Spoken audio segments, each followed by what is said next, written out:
Hey guys, it's Curtis here with Team You Smoke Online, bringing you a review on the Vamo. The Vamo is a fairly new mod on the market, currently being carried in the store, that for the price has several extremely interesting features. First feature that I will show you is the various battery modes.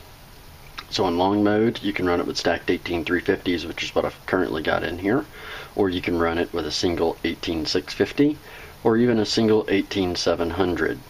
In mini mode, by removing the cap, one of my 18350s, and the bottom sleeve, and then replacing the bottom cap, I can run the unit in mini mode. One of the things to be cognizant of with running it in mini mode is your 18350s. You can't get quite the milliamp hours stuffed into the battery, so you're not going to get quite the battery life out of an 18350 that you will out of an 18650, obviously. Outside of that, you saw the LED flash a few times there whenever I screwed the bottom cap on. That's one of the other features of the unit to let you know that you've inserted the battery properly. Although at this point the unit's not on, you still have to 5-click it on. From there, general use of the unit, I've currently got it in variable wattage mode. So you've got your decrement and increment buttons. Decrement and increment will change it by 0.5 watts in wattage mode or by 0.1 volts in voltage mode. Other interesting features that the increment and decrement button do is if you press and hold the left or the decrement button for 3 seconds, it will show you the working voltage of your battery. That is the working voltage of the battery and not the voltage going to your coil.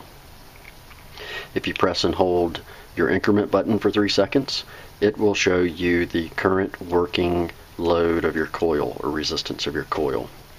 If you press and hold both of them for 3 seconds, it will change the unit from variable voltage or variable wattage mode or vice versa.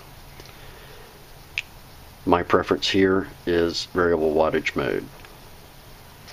Outside of that, if you press and hold either one, increment or decrement button, for 10 seconds, it will change the unit from N01 to N02 or vice versa. N01 is voltage average, whereas N02 is voltage RMS. Voltage RMS is a little truer measurement of the voltage, and as thus gives you a little more consistent vape. That being said, that is the preferred mode of operation for the unit and the suggested mode of operation for the unit. So VRMS N02. Outside of that, there are a couple other neat features of the unit. It does have active battery monitoring, so it does monitor the voltage of the battery. When it drops to the end of the charge life, it will shut off. It will not drain your batteries all the way down. It does support up to a 1.2 ohm load on your coil.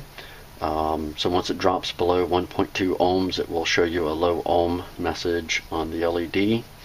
The unit does also have short circuit protection. So if you ever see low-V, that means that something is shorted. Go ahead and pull your batteries, pull your coil, start putting it back together until you don't have a low V message or figure out where where it's shorted. Outside of that, to run my Kangers, I did have to purchase a 510 to Ego thread adapter because the well wasn't quite large enough to run a Kanger. Even though it does have Ego threads down in the inside of the drip well, it's just not quite large enough ID there to actually get a Kanger in. So if you're running Kangers or other Ego threaded devices, you may want to go ahead and get a 510 to Ego thread adapter as well. Outside of that, it's been a consistent vape. I've been vaping it for a couple months. Sort of find that sweet spot of wattage for the juice, set it, forget it. The only thing you've got to do is 5-click it whenever you're changing batteries.